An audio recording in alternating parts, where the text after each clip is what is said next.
Esposa embarazada entra en coma durante el parto. La amante se reía hasta que el médico revela: son trillizos, y todos quedan en shock. Ahora eres mío, Eduardo, solo mío. La voz de Marina, baja y cortante, atravesó el estéreo pasillo del hospital. Pero Eduardo apenas la escuchó. Sus ojos estaban fijos en la puerta cerrada de la sala de cirugía, donde la vida de su esposa, Elena, estaba siendo decidida por un equipo médico. El aire parecía denso, pesado, y cada segundo se arrastraba con una lentitud torturante. Sentía un temblor involuntario en las manos, la camisa pegándose a su espalda con un sudor frío. ¿Cómo habían llegado a eso? ¿Cómo el sueño de una vida entera se había transformado en esa pesadilla en un pasillo de hospital? Con la amante susurrando promesas venenosas, mientras su esposa luchaba por sobrevivir. Si quieres saber cómo terminará esta traición, dale a me gusta ahora y suscríbete al canal. Eduardo Navarro era un nombre que aparecía en revistas de arquitectura. Dueño de una constructora que rediseñaba el horizonte de Belo Horizonte, era la personificación del éxito. A su lado, Elena Duarte Navarro, una curadora de arte con una inteligencia tan aguda como su delicadeza, completaba el cuadro de una pareja perfecta. Tenían lo que parecía ser un amor sólido, una asociación construida a lo largo de 7 años de complicidad, risas y un dolor silencioso que solo ellos dos conocían. Su casa en Nova Lima, una moderna estructura de vidrio y piedra clara, era magnífica, pero resonaba con un vacío que ninguna obra de arte podía llenar. Era el silencio de la ausencia, de las noches pasadas en vela, marcadas por lágrimas contenidas, y el doloroso ritual de las inyecciones de fertilidad. Cada intento fallido era una pequeña muerte, un golpe a la esperanza que se obstinaban en reconstruir. 7 años, 7 ciclos de expectativa y frustración. Hasta que, en el 8º intento de fertilización in vitro, el resultado que apenas se atrevían a esperar se materializó en un análisis de sangre. Positivo. Elena, a los 37 años, estaba embarazada. La noticia la transformó. Un brillo que Eduardo no había visto en años regresó a sus ojos. Estaba radiante, tocándose la barriga cada 5 minutos, como si necesitara confirmar que el milagro era real.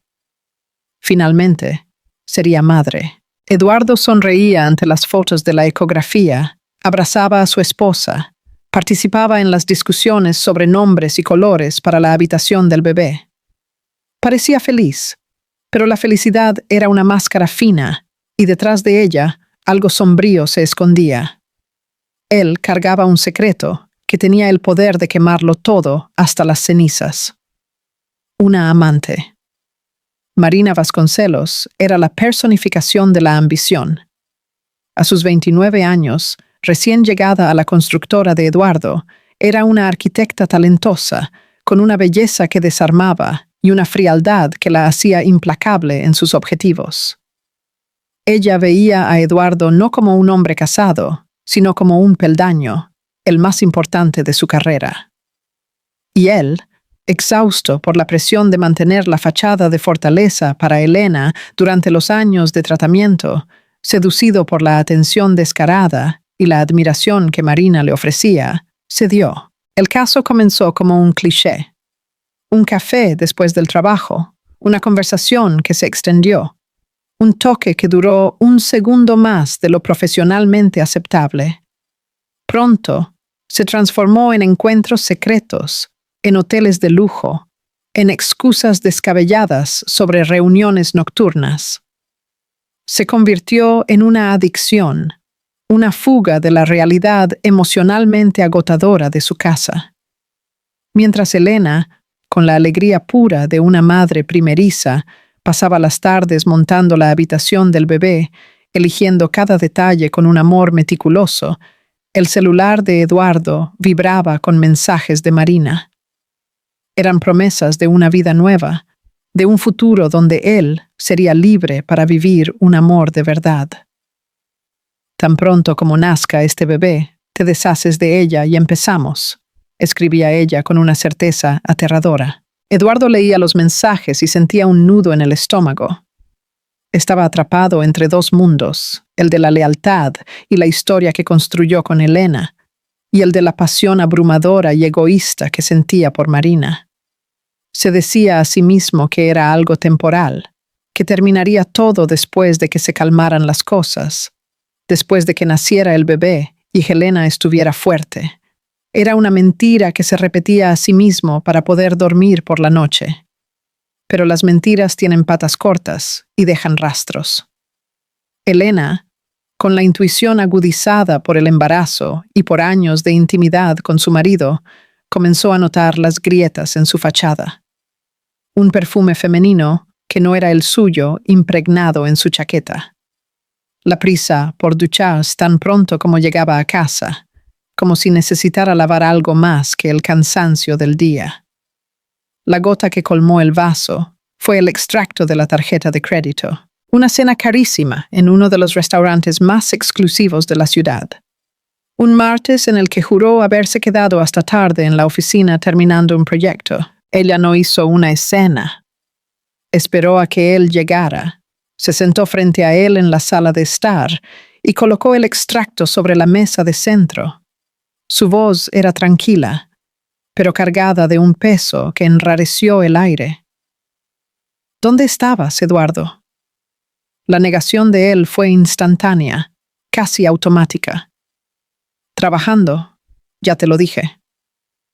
Pero no pudo sostener su mirada. La verdad estaba allí, en los ojos de Helena, que lo conocía mejor que él mismo. Él se derrumbó, lloró, pidió perdón, juró que era un error estúpido, un momento de debilidad, y que quería terminar todo inmediatamente. Helena lo escuchó en silencio. Cada palabra suya era un cuchillo girando en su pecho. La imagen de la habitación del bebé, perfectamente montada, pasó por su mente.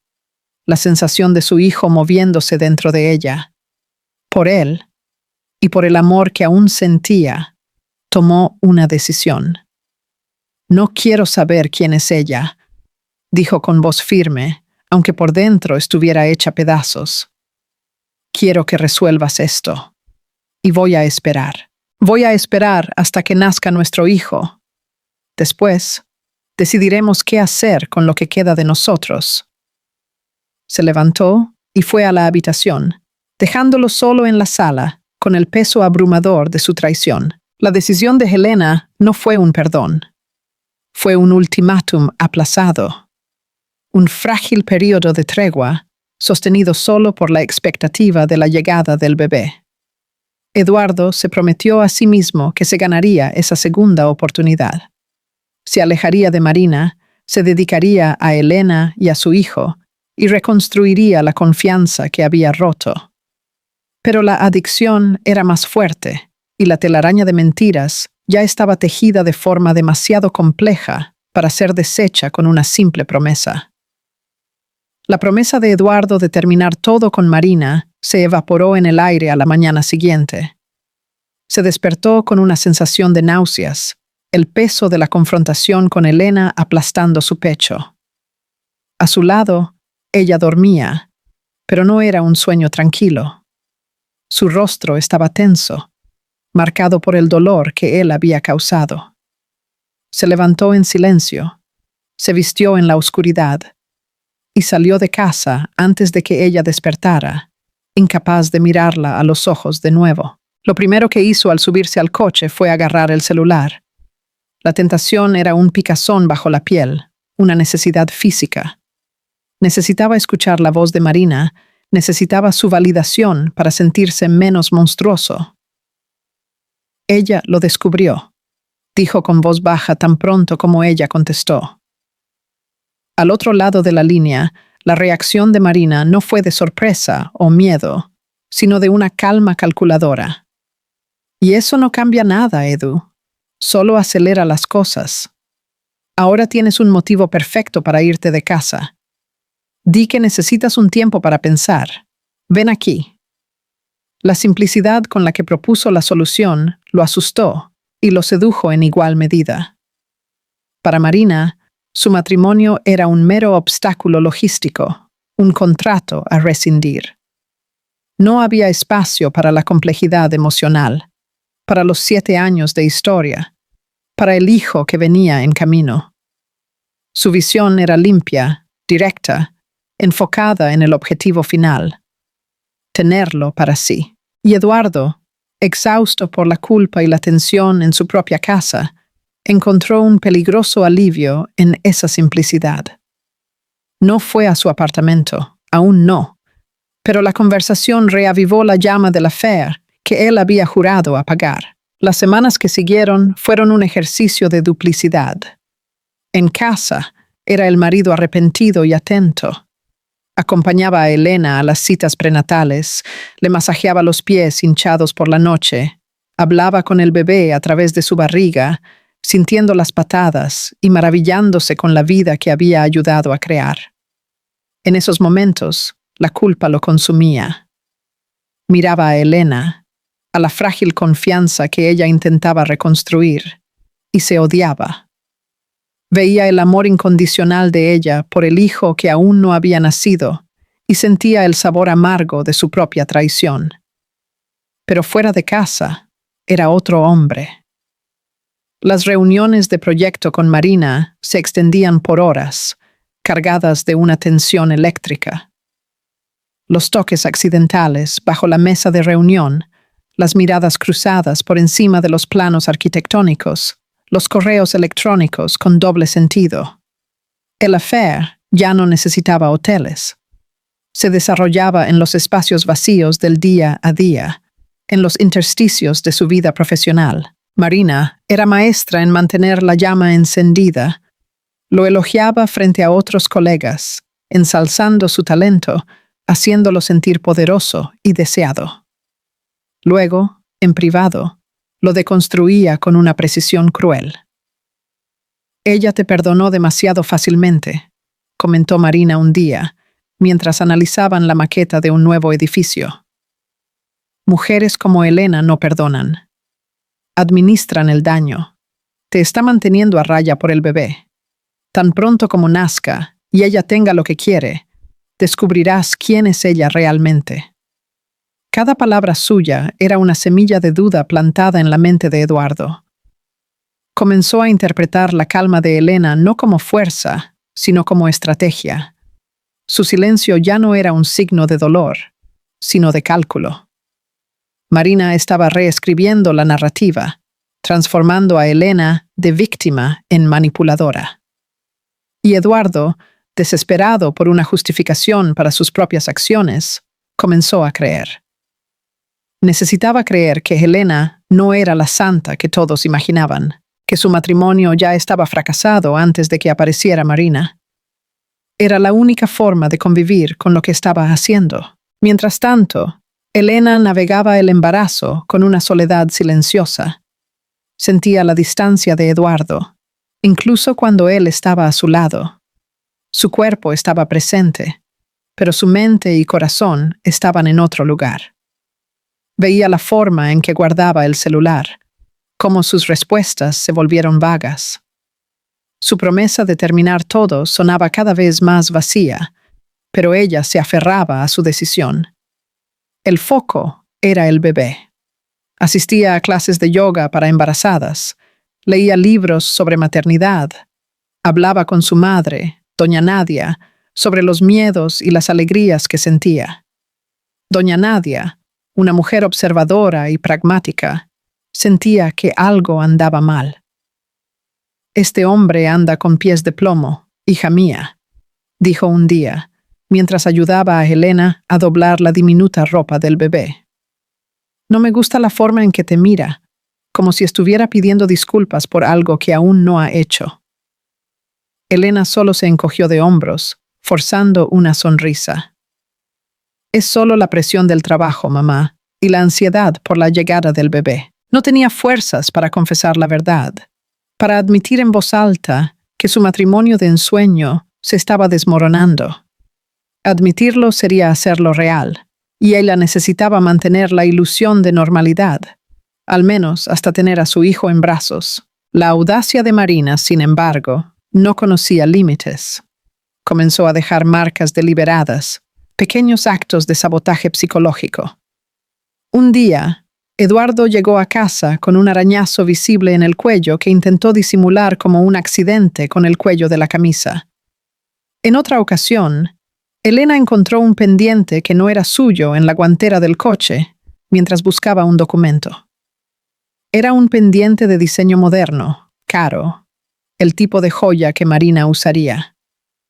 Cada descubrimiento era un pequeño choque eléctrico, una confirmación fría de que no estaba imaginando cosas. La tregua que había propuesto estaba siendo violada de forma sistemática y cruel. Ella no confrontó a Eduardo por el pendiente. Solo lo colocó sobre su mesita de noche, sin decir una palabra. Cuando él lo vio, su rostro perdió el color. Él no dijo nada, y ella tampoco. El silencio entre ellos se convirtió en un abismo, lleno de todo lo que no se decía. La cúspide de la crueldad de Marina llegó durante una fiesta de la empresa. Elena, ahora con casi 8 meses de embarazo, se sentía incómoda y cansada, pero hizo un esfuerzo por acompañar a Eduardo. Era importante mantener las apariencias. En la fiesta, Marina era el centro de atención, circulando con un vestido rojo que parecía diseñado para provocar. Saludó a Elena con una sonrisa que no llegaba a los ojos. «Estás enorme. Debe ser difícil para Eduardo, ¿no? Tanta carencia», dijo en un tono de falsa simpatía, lo suficientemente alto para que las personas alrededor escucharan. Elena sintió la sangre subir a su rostro. La humillación fue pública, calculada. Miró a Eduardo, esperando que él la defendiera, que pusiera a Marina en su lugar. Pero él solo desvió la mirada, incómodo, murmurando algo sobre ir a buscarle una bebida. En ese momento, Elena entendió. Él no la protegería. Estaba paralizado, rehén de la situación que él mismo creó. Ella no esperó la bebida. Solo se dio la vuelta y caminó hacia la salida, con toda la dignidad que pudo reunir. Cada paso era pesado, no solo por el bebé, sino por la certeza abrumadora de que estaba completamente sola. El amor que ella había intentado salvar ya no existía. Lo que quedaba era solo un arreglo conveniente, una fachada que estaba a punto de desmoronarse. La decisión que había aplazado para después del parto ahora parecía inevitable. La cuestión ya no era si su matrimonio terminaría, sino cómo sobreviviría ella al naufragio. Y, por primera vez, un sentimiento nuevo, más allá del dolor y la decepción, comenzó a tomar forma dentro de ella. Una fría y silenciosa resolución. Ella no sería solo una víctima en esa historia. La humillación en la fiesta de la empresa fue un punto de inflexión para Elena. El dolor no desapareció, pero se cristalizó en una determinación fría. Dejó de esperar que Eduardo cambiara o que la situación se resolviera mágicamente. A partir de ese día, comenzó a prepararse para una vida sin él, moviéndose con una calma y un propósito que desconcertaban a Eduardo. Él, acostumbrado a la previsibilidad de su dolor, no supo cómo interpretar esa nueva fuerza. Veía a su esposa moverse por la casa, organizando los últimos detalles para la llegada del bebé. Pero había una distancia en su mirada, como si ya estuviera viviendo en un futuro donde él no era parte. Le hablaba sobre cuestiones prácticas, cuentas, logística del hospital, contactos de emergencia, con la eficiencia de una gerente de proyectos, desprovista de la intimidad que una vez compartieron. Esta nueva dinámica dejó a Eduardo en un limbo. La culpa lo carcomía, pero la frialdad calculadora de Marina seguía siendo un puerto seguro para su ego herido. Se veía cada vez más enredado en su telaraña, justificando sus ausencias con la excusa de que Elena necesitaba espacio. En realidad, era él quien necesitaba escapar, y Marina ofrecía eso con una generosidad envenenada. El día en que todo se derrumbó comenzó de forma banal. Elena despertó sintiendo una hinchazón anormal en las manos y los pies. Sus anillos, que ya no usaba desde hacía semanas, parecían un recuerdo de otra vida. Se miró en el espejo y apenas se reconoció. El rostro estaba edematizado, los ojos parecían más pequeños. Atribuyó todo al final de la gestación, al calor de Belo Horizonte, al cansancio acumulado. Pero cuando se levantó, un mareo súbito la obligó a apoyarse en la pared, y pequeños puntos de luz bailaron en su visión, nublando el mundo a su alrededor. Un dolor de cabeza punzante comenzó a instalarse en la base de su cráneo, un tambor constante y sordo. Fue su madre, doña Nadia, quien percibió la gravedad de la situación. Llegó para la visita diaria y encontró a su hija sentada en el sofá, pálida, respirando con dificultad. «Elena, ¿no estás bien?», dijo Nadia, la voz cargada de una urgencia que cortó la niebla de malestar de su hija. Tocó la frente de Elena, luego sus tobillos. «Estás ardiendo en fiebre e hinchada como un globo. Vamos al hospital, ahora». Helena intentó protestar, diciendo que era una exageración, que su cita era recién la próxima semana. Pero la firmeza de su madre no dio lugar a la discusión. En minutos, las dos estaban en el coche, camino al hospital Mater Dei. Durante el trayecto, la visión de Helena empeoró y el dolor de cabeza se convirtió en una presión insoportable. Cada bache del coche era una ola de náuseas. En el hospital, la calma eficiente del equipo de emergencia contrastaba con el pánico creciente de doña Nadia. La presión arterial de Helena fue medida, 18/12. Un número que hizo que la enfermera mirara a la médica con una urgencia silenciosa. «La obstetra, doctora». Elisa Ramos, una mujer de mediana edad con un aire de quien ya ha visto de todo y no se inmuta fácilmente, evaluó los exámenes con una rapidez impresionante. Su rostro era serio, pero su voz era firme y tranquilizadora cuando se dirigió a Elena y Nadia. «Elena, tienes un cuadro de preeclampsia severa. Tu presión está en niveles peligrosos para ti y para el bebé. No podemos esperar. Necesitamos inducir el parto ahora». La frase cayó en el ambiente climatizado del consultorio con el peso de una sentencia. Inducir el parto. Ahora. Helena sintió que le faltaba el aire. No era así como debía ser. No había tiempo para prepararse, para llamar a Eduardo, para vivir el momento que había soñado durante casi una década. El pánico comenzó a subir por su garganta, pero la mirada de la doctora Ramos la mantuvo anclada. «Vamos a cuidar de ti y de tu hijo. Estás en el mejor lugar posible». Mientras Elena era preparada para el procedimiento, doña Nadia, con las manos temblando, cogió el celular para llamar a Eduardo. Él estaba en un restaurante sofisticado en el barrio de Lourdes, el tipo de lugar con luz tenue y camareros que se mueven como sombras. Frente a él, Marina se reía de algo que él había dicho, girando su copa de vino tinto. La luz de la vela bailaba en sus ojos y por un momento Eduardo logró olvidar el mundo fuera de esa mesa.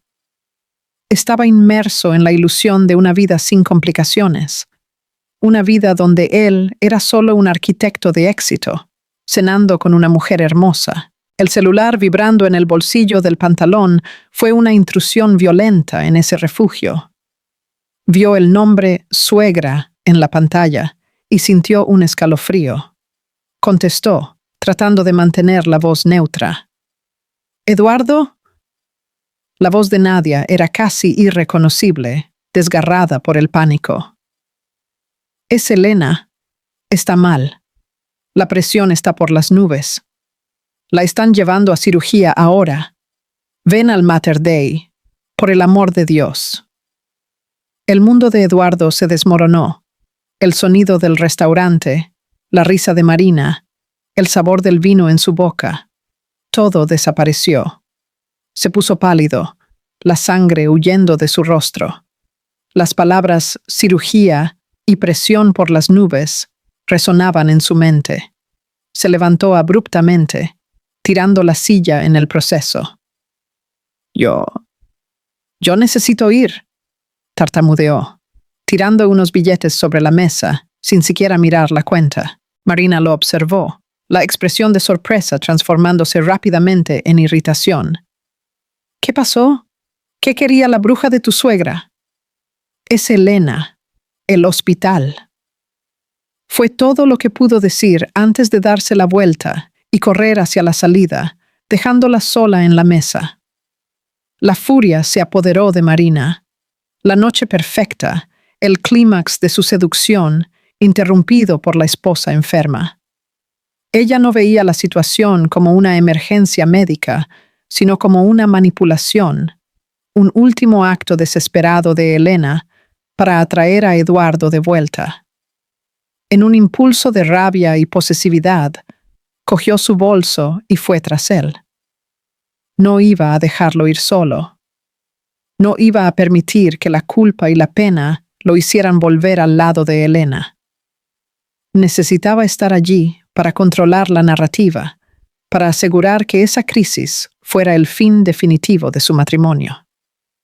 Lo siguió, decidida a presenciar de cerca el final de esa historia, sin imaginar que el final sería muy diferente de lo que había planeado. El trayecto hasta el hospital fue un borrón para Eduardo. Conducía con una urgencia desesperada, zigzagueando por el tráfico de Belo Horizonte, las manos apretando el volante con tanta fuerza que los nudillos estaban blancos. Cada semáforo en rojo era una tortura, cada coche lento delante de él un obstáculo insoportable. La voz en pánico de doña Nadia resonaba en su cabeza, mezclada con la imagen de Elena, frágil y embarazada, y el rostro irritado de Marina en el restaurante. El peso de sus elecciones se desplomó sobre él con una fuerza brutal. Había pasado meses viviendo en una realidad paralela, un mundo de mentiras convenientes, donde las consecuencias parecían distantes. Ahora, la realidad lo golpeaba como un tren descontrolado. La vida de su esposa y de su hijo estaba en riesgo, y él estaba cenando con su amante. La sordidez de su situación era innegable, despojada de cualquier justificación que él pudiera haber creado para sí mismo. Cuando finalmente llegó al hospital Mater Dei, corrió por los pasillos blancos y asépticos, el sonido de sus zapatos haciendo eco al frenético latido de su corazón. Encontró el ala de maternidad y divisó a doña Nadia, encogida en una silla en la sala de espera, el rostro devastado por la preocupación. Pero antes de que pudiera llegar hasta ella, una figura se interpuso en su camino. Era Marina. Estaba parada en medio del pasillo, como si lo esperara. Vestía un elegante vestido negro, el maquillaje impecable, el cabello perfectamente alineado. En medio del caos controlado del hospital, la angustia palpable de las familias alrededor, ella parecía una anomalía, una actriz que se había equivocado de escenario. Su presencia allí era tan fuera de lugar, tan equivocada, que por un instante Eduardo no pudo procesarlo. El olor de su perfume, el mismo que él intentaba lavar de su cuerpo antes de llegar a casa, lo golpeó con la fuerza de un puñetazo. «No puedes estar aquí», dijo, la voz un susurro ronco, la incredulidad mezclándose con la rabia. Aquel era un espacio sagrado de dolor y esperanza, el lugar donde su familia estaba siendo deshecha o salvada, y la presencia de ella era una profanación. Marina levantó una ceja, una sonrisa venenosa formándose lentamente en sus labios. «Ah, sí puedo», respondió, la voz baja, pero cargada de una confianza cruel. Dio un paso hacia él, acortando el espacio entre ellos, ignorando completamente la presencia de doña Nadia a pocos metros de distancia. «Ya que ella va a morir, alguien tiene que cuidar de ti». La frase lo golpeó con una violencia física. Ella va a morir. Marina no dijo «si ella muere» o «espero que se ponga bien». Ella profirió la sentencia con la certeza de quien leyó un guión ya escrito, un resultado deseado. En ese momento, Eduardo vio la verdadera naturaleza de Marina, desprovista de cualquier filtro. No había pasión allí, solo una ambición predatoria y una total ausencia de empatía. Sintió un sabor amargo en la boca, una repulsión que subió del fondo de su estómago. Retrocedió un paso, como si el toque de ella pudiera quemarlo. Doña Nadia, que observaba la escena paralizada, se levantó y caminó hasta ellos, el rostro una máscara de desprecio. «Sal de aquí», le dijo a Marina, la voz temblando de furia contenida. «Ten el mínimo de decencia. Mi hija está luchando por su vida».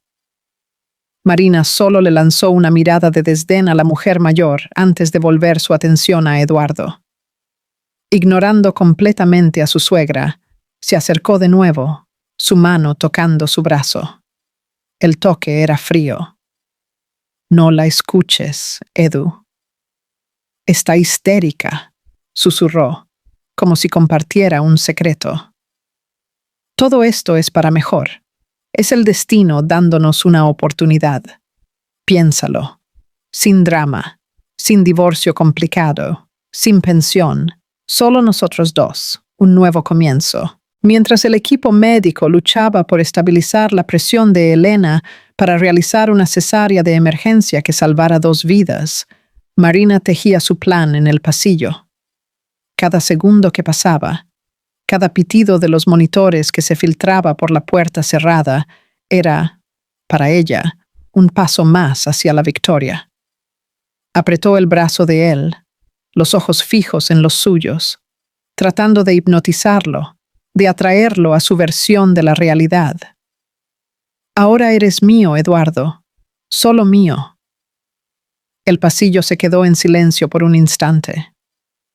Las palabras de ella flotaron en el aire estéril, una declaración de posesión hecha sobre la potencial tragedia de otra mujer. Eduardo estaba paralizado, atrapado entre la repulsión que sentía y la fuerza magnética de la voluntad de ella.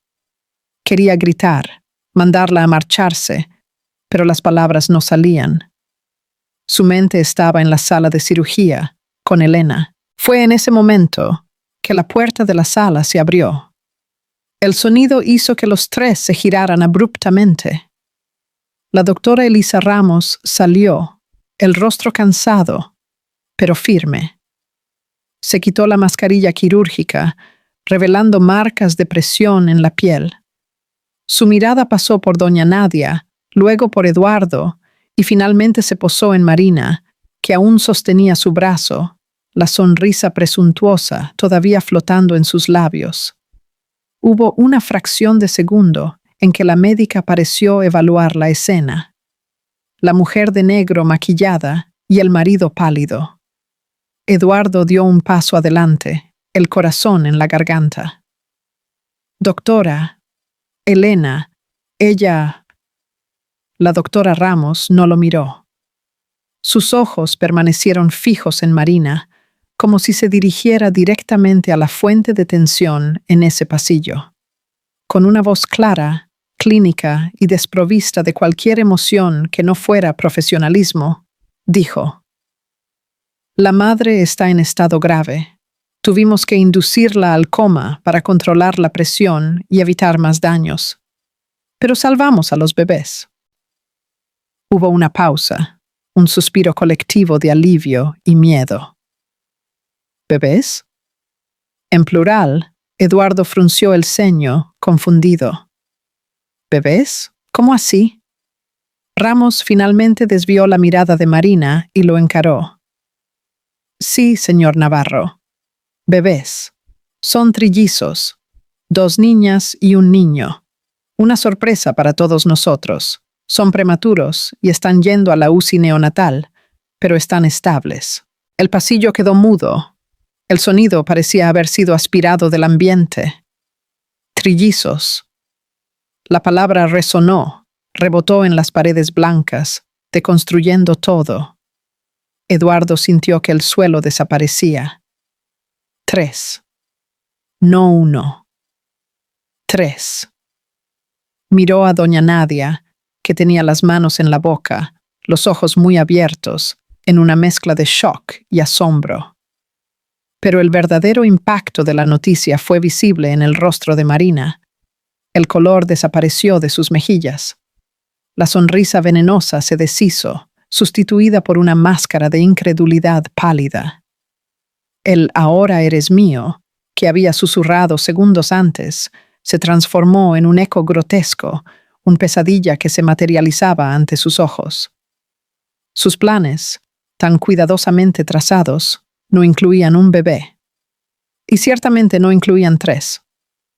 3 niños, 3 herederos del Imperio Navarro.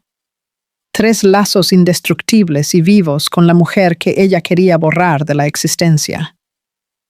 3 recuerdos permanentes de la traición de Eduardo. 3 razones para que él nunca, jamás, fuera completamente suyo. La victoria que ella creía segura se había transformado en una derrota aplastante, anunciada por la voz tranquila de una médica en un pasillo de hospital. El futuro que ella había prometido a Eduardo ya no era un lienzo en blanco para que ellos pintaran. Ahora estaba lleno de 3 cunas, 3 llantos, 3 vidas que la excluían para siempre. La revelación de los trillizos rompió el hechizo de Marina sobre Eduardo. El shock de la noticia, seguido por la imagen de Elena en coma inducido, un estado de suspensión entre la vida y la muerte, lo arrancó de la niebla de autoengaño en la que vivía. La realidad lo golpeó con la fuerza de un impacto físico, dejándolo sin aliento. Ya no era el protagonista de un drama romántico prohibido. Era un hombre cuya esposa luchaba por su vida, mientras 3 recién nacidos frágiles dependían enteramente de él. La presencia de Marina en el pasillo del hospital, antes una fuente de consuelo ilícito, se volvió grotesca. Su planificación egoísta, sus palabras crueles, todo pareció absurdamente pequeño y sórdido ante la magnitud de lo que estaba sucediendo. Él la echó del hospital con una rudeza que nunca antes había usado. Una orden seca que no dejó espacio para la argumentación. Por primera vez, ella lo obedeció sin replicar. El rostro pálido de shock, la derrota evidente en su mirada. Los días que siguieron fueron un borrón de pasillos de hospital, conversaciones susurradas con médicos y el sonido constante y aterrador de los monitores de la UCI. Eduardo se dividía entre 2 pisos. El de la unidad de cuidados intensivos, donde Elena yacía inmóvil, el cuerpo conectado a una red de tubos y cables, y el de la UCI neonatal, donde Lía, Lucas y Lara, sus hijos, vivían dentro de incubadoras de acrílico. Eran seres humanos minúsculos, increíblemente frágiles, con la piel casi translúcida y los ojos permanentemente cerrados. Mirarlos era una mezcla abrumadora de amor, miedo y una culpa tan profunda que parecía tener peso físico. Eran el milagro por el que él y Elena habían rezado, pero habían llegado al mundo en medio de la mayor crisis de sus vidas, una crisis causada por él. Destrozado y completamente perdido, Eduardo cometió su siguiente error. En una noche de agotamiento extremo, después de pasar horas al lado de la cama de Elena y luego observando a los bebés a través del cristal, regresó a la casa vacía y silenciosa. El silencio era ensordecedor, un eco de la ausencia de Elena y de la vida que debería estar allí. En un momento de debilidad abyecta, llamó a Marina. No llamó por deseo o pasión, sino por un miedo aterrador a la soledad. Se convenció de que necesitaba a alguien, a quien fuera, para llenar el vacío, para tener una presencia humana a su lado mientras su mundo se derrumbaba. Creyó en la mentira de que necesitaba a alguien cerca. Marina, viendo la oportunidad de reinsertarse en la historia, de recuperar el control perdido, aceptó inmediatamente. Llegó al apartamento de él no como la amante victoriosa, sino con una fachada de cuidadora solidaria. Lo abrazó, le preparó un té, lo escuchó hablar sobre los médicos y los bebés con una expresión de compasión ensayada, y así se instaló. Eduardo, ciego por el agotamiento y la desesperación, lo permitió. Se dijo a sí mismo que era un arreglo temporal, una medida de emergencia hasta que Elena despertara. Cuando los trillizos finalmente recibieron el alta, la dinámica de la casa cambió drásticamente. La estructura moderna de vidrio y piedra, antes un santuario de silencio, fue invadida por una cacofonía de vida. Llantos en estéreo, el ir y venir de niñeras contratadas a toda prisa, el olor a leche y pañales. Eduardo se sumergió de lleno en la paternidad forzada, aprendiendo a cambiar pañales, a preparar biberones, a descifrar los diferentes tipos de llanto. Estaba exhausto, pero cada momento con sus hijos era una forma de penitencia, un pequeño acto de reparación. Marina, por otro lado, observaba todo con un frío distanciamiento. La realidad de cuidar a 3 bebés no tenía nada del glamour que había imaginado para su vida con Eduardo. Mostraba una impaciencia creciente con las interrupciones constantes. El llanto de un bebé la hacía estremecer de irritación. El olor agrio de la leche regurgitada la repugnaba. Se negaba a cargarlos, tratándolos como pequeños obstáculos ruidosos que arruinaban sus planes. Delante de las niñeras, mantenía una cortesía distante, pero su mirada era de puro aburrimiento y desprecio. Eduardo, sin embargo, se negaba a verlo. Estaba tan inmerso en su propio dolor y culpa que interpretaba la actitud de Marina como estrés, una dificultad natural de adaptación. Solo está nerviosa, se decía a sí mismo cuando la veía poner los ojos en blanco al escuchar que comenzaba un llanto. Es mucha presión para ella también. Necesitaba creer que ella era su aliada, pues admitir lo contrario significaría confrontar el hecho de que él había invitado a un monstruo a su casa, cerca de sus hijos vulnerables. La ilusión fue rota por una de las niñeras, una señora experimentada llamada Lucia, que observaba la situación con creciente preocupación. Una tarde, mientras Eduardo regresaba del hospital, Lucia lo llamó a un rincón, la voz baja y urgente. «Doctor Eduardo, necesito decirle una cosa. Hoy, mientras usted no estaba, doña Marina...» Ella se quedó en silencio. Gritó a los bebés. No paraban de llorar y ella perdió la paciencia. La vi cuando apretó el brazo de la pequeña Lía con fuerza. Su manita se puso roja. La acusación golpeó a Eduardo como un puñetazo en el estómago. Su primera reacción fue la negación. «Eso es imposible, Lucia. Marina jamás haría eso. Debe haber sido un malentendido». No podía. No quería creer. ¿Lastimar a uno de sus hijos? Era impensable. Pero la mirada firme y honesta de la niñera no vaciló. No estaba chismorreando, estaba dando una advertencia. La semilla de la duda, una vez plantada, comenzó a germinar. Eduardo despidió a Lucia, pero sus palabras resonaron en su mente.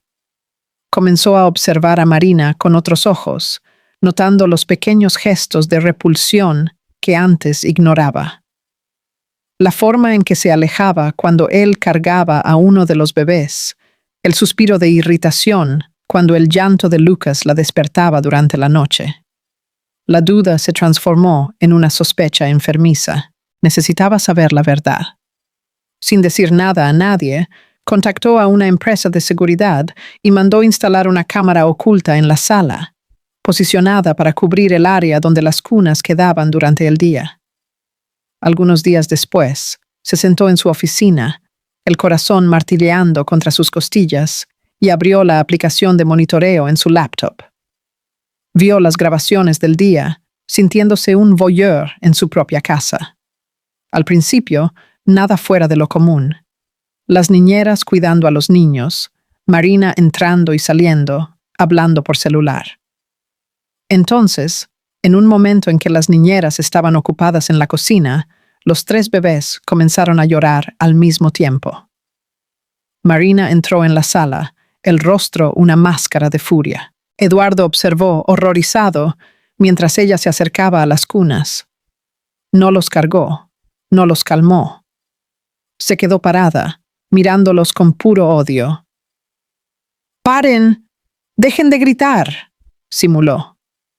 Luego, se inclinó sobre la cuna de Lara y dijo, con una voz burlona y cruel, «¿Creen que a alguien le importa? Su mamita está durmiendo para siempre, y su papi, él es mío». Eduardo sintió que el aire era arrancado de sus pulmones, pero lo peor aún estaba por venir. Marina se alejó, se sentó en el sofá y cogió una revista, ignorando deliberadamente el llanto desesperado que llenaba el ambiente. Puso los ojos en blanco, resopló, y luego, hablando sola, pero lo suficientemente alto para que la cámara captara, dijo: «Dita la hora en que nacieron. Si fuera solo uno, hasta se podría aguantar. Pero 3, si fueran de ella, sería hasta poético, la mártir dejando su legado.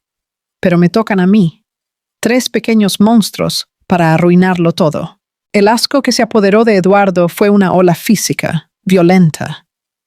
Apagó la laptop, las manos temblando incontrolablemente. La imagen de ella burlándose de sus hijos, la voz de ella llamándolos monstruos. Todo encajó. El arañazo en el cuello, el pendiente en el coche, la humillación en la fiesta, la frialdad en el hospital. No veía a una mujer estresada. Veía a un monstruo. Esa noche, cuando Marina llegó de una reunión con amigas, quejándose del tráfico, él la esperaba en la sala. No gritó. Su voz era baja, gélida, desprovista de cualquier emoción. «Lo vi, Marina. Vi lo que haces cuando crees que nadie está mirando». Ella se congeló, la sonrisa desapareciendo de su rostro. «¿De qué estás hablando?» «Te vi con mis hijos. Escuché lo que dijiste». Él se acercó a ella, y por primera vez, Marina sintió miedo de él. Su mirada era la de un extraño.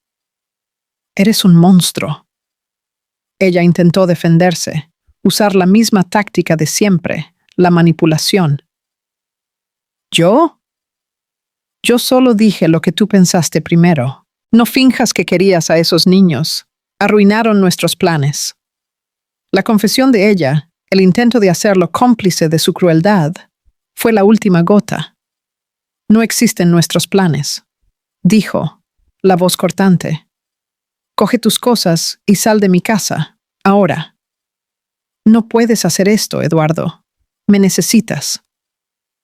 «La única cosa que necesito», respondió él, abriendo la puerta principal, «es que desaparezcas de mi vida y nunca más te acerques a mis hijos». Él la miró con un desprecio tan absoluto que ella retrocedió. «Sal. Y esta vez es para siempre». Después de que la puerta se cerró detrás de Marina, un silencio profundo y pesado se apoderó de la casa. No era el silencio vacío de antes, sino un silencio de purificación, el momento de calma después de la expulsión de un veneno. Eduardo se quedó parado en medio de la sala, el eco de las últimas palabras de ella aún en el aire. Por primera vez en meses, estaba verdaderamente solo, no solo físicamente, sino solo con la totalidad de sus elecciones, con las ruinas que él mismo había construido. El alivio de haberla expulsado fue inmediatamente sustituido por el peso abrumador de su nueva realidad. Ya no había dónde huir, ya no había nadie a quien culpar o en quien apoyarse. Eran solo él y 3 vidas minúsculas y frágiles que dependían de él para absolutamente todo. Esa noche, el llanto de Lucas lo despertó. Eduardo se levantó, el cuerpo adolorido por un agotamiento que parecía haberse instalado en sus huesos, y fue hasta la cuna. Al cargar a su hijo, sintiendo el pequeño cuerpo acurrucarse en su pecho, algo cambió. El pánico dio lugar a un instinto protector feroz y absoluto. Mirando a ese pequeño rostro contraído por el llanto, vio un reflejo de Elena, un rasgo de sí mismo. Vio una vida inocente que no había pedido nacer en medio de tanto caos. En ese momento, la paternidad dejó de ser una obligación o una penitencia. Se convirtió en su única misión, su único camino hacia la redención. La vida de Eduardo se transformó en un ciclo implacable y sagrado de biberones, pañales y noches en vela. Despidió a una de las niñeras, queriendo asumir la máxima responsabilidad posible. Las noches eran las más difíciles.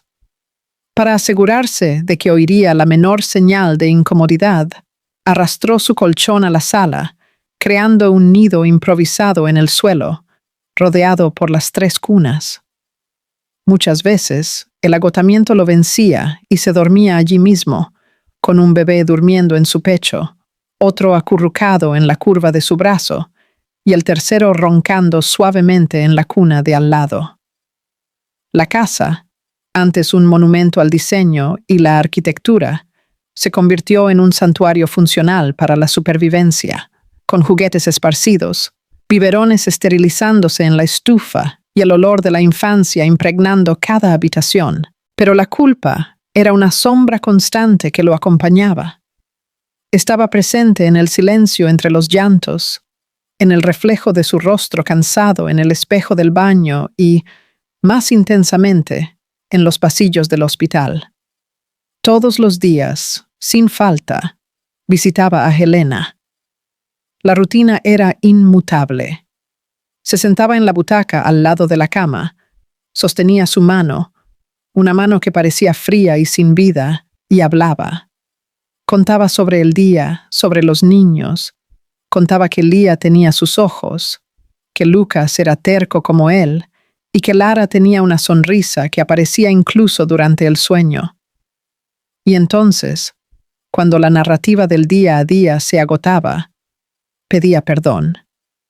Las palabras salían en un susurro ronco, cargadas de un arrepentimiento que lo asfixiaba.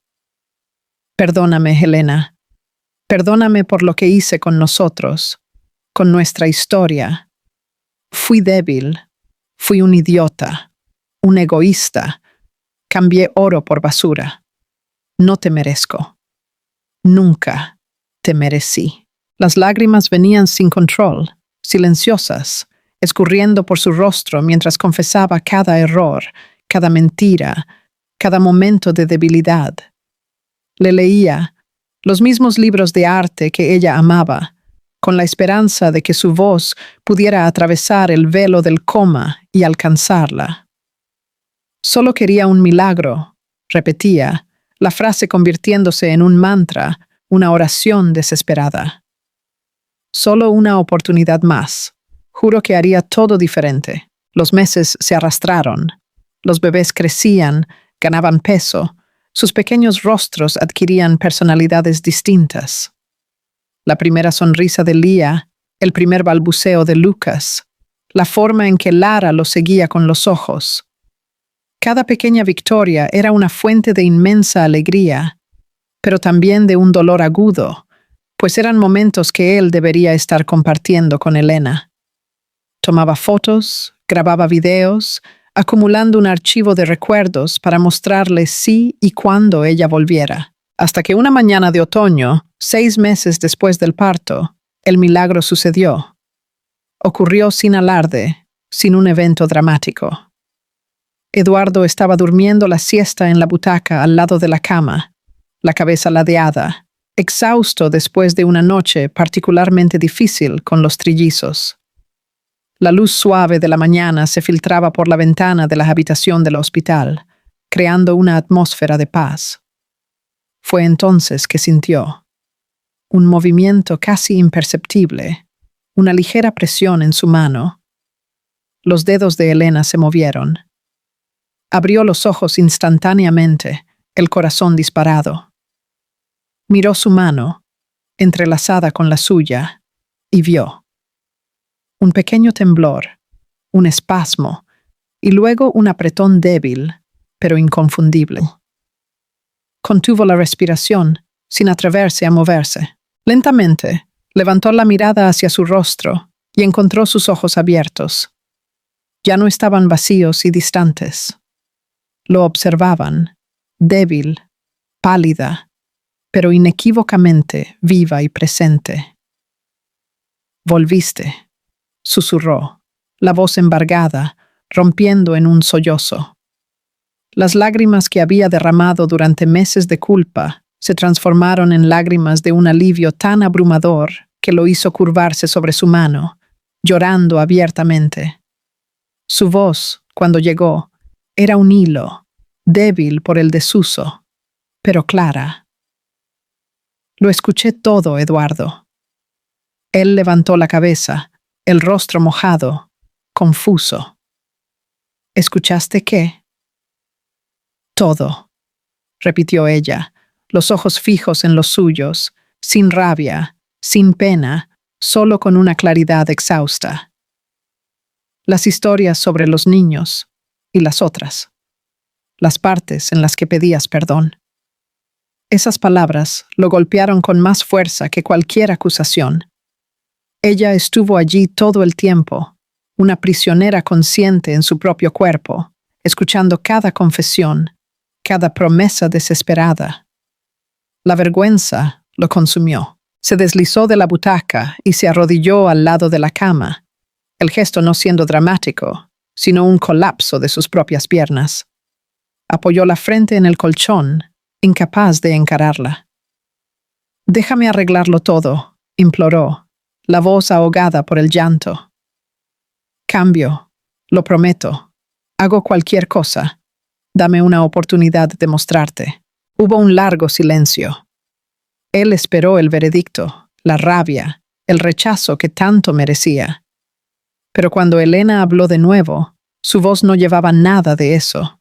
Solo dijo: «Mírame, Eduardo». Él levantó el rostro. Los ojos de Elena se desviaron de él por un momento, enfocándose en un punto al otro lado de la habitación. Él siguió su mirada y vio las 3 pequeñas fotos que él había pegado en la pared frente a su cama, los pequeños rostros de Lía, Lucas y Lara. «Entonces comienza por ellos», dijo ella, la voz ganando una nueva firmeza. «Comienza por nuestros hijos. Sé el padre que merecen, y si un día logro perdonar, será por ellos, no por ti». Esas palabras no eran el perdón que él anhelaba, pero eran algo más valioso, un camino, una dirección, una oportunidad. No de borrar el pasado, sino de construir un futuro que valiera la pena. La recuperación de Elena fue lenta y ardua. Meses de fisioterapia para volver a aprender a caminar, de terapia para recuperar la fuerza. Eduardo estuvo a su lado en cada paso, no como un marido buscando absolución, sino como un compañero silencioso y dedicado. La llevaba a las citas médicas, cuidaba a los niños para que ella pudiera descansar, y por la noche, cuando ella se despertaba de pesadillas, él estaba allí. No para ofrecer palabras vacías, sino solo para buscar un vaso de agua, para ser una presencia tranquila en la oscuridad. Aprendió a amar de una forma diferente, no con la pasión egoísta de antes, sino con un amor de servicio, paciente e inquebrantable. Estaba aprendiendo a ser padre y en el proceso estaba, poco a poco, volviendo a aprender a ser un hombre digno de su amor. El día en que Elena regresó a casa fue un renacimiento. La casa, que ella había dejado como una esposa embarazada y traicionada, la recibía ahora como una sobreviviente y madre de 3. Verla sentada en el sofá, con un bebé en cada brazo y el tercero gateando a sus pies, fue la imagen que Eduardo guardaría para siempre. Poco a poco, la dinámica entre ellos comenzó a cambiar. El tenso silencio dio lugar a conversaciones sobre los niños. Las conversaciones dieron lugar a risas compartidas, cuando Lucas intentó meterse un trozo de brócoli en la nariz. Elena comenzó a observar a Eduardo, a ver al padre en que se había transformado. Veía la paciencia con que calmaba a Lara durante la noche, la alegría genuina en su rostro cuando Lía dijo papá por primera vez. Veía a un hombre que ya no huía, sino que estaba profundamente, innegablemente presente. El perdón no llegó en un único momento de catarsis. Se infiltró, poco a poco, en las pequeñas rutinas del día a día, en la confianza reconstruida, no con palabras, sino con acciones consistentes. Un año después de que Elena despertara, en una tarde soleada en el jardín de la casa, los trillizos, tambaleándose y apoyándose unos en otros, dieron sus primeros pasos juntos, una pequeña tropa inestable, riendo y cayendo en la hierba.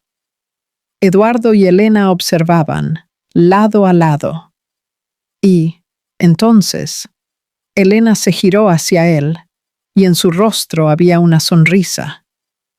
No una sonrisa educada o forzada, sino una sonrisa genuina, que llegaba a sus ojos e iluminaba todo su ser. En ese instante, Eduardo entendió. El milagro no fue que Elena sobreviviera al coma. El milagro no fue que él tuviera una segunda oportunidad.